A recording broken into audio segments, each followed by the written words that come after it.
सिंदगी में premiere league season 3 का आयोजन। डॉक्टर बाबा साहब अंबेडकर के 61वें पुण्यतिथि के अवसर पर सिंदगी प्रीमियर लीग सीजन 3 का आयोजन। उद्घाटन समारोह सिंदगी एमएलए रमेश भुसनूर के हाथों हुआ। प्रतिभावंतರು ಎಲ್ಲೋ ಒಂದು ಕಡೆ ಆಡ್ತಾರೆ ಅಂತ ಗ್ಯಾರಂಟಿ ಇದೆ, ಬಟ್ ಇಂಟ್ರೆಸ್ಟ್ ಮಾತ್ರ ಬಿಡಬೇಡಿ.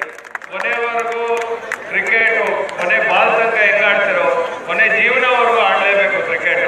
ಯಾಕಂದ್ರೆ ಸ್ಪೋರ್ಟ್ಸು ನಿಮ್ಮ ಹೆಲ್ತ್ಗೂ ಒಳ್ಳೇದು, ಸೊ ಸ್ಟ್ರೆಸ್ ರಿಲೀಫ್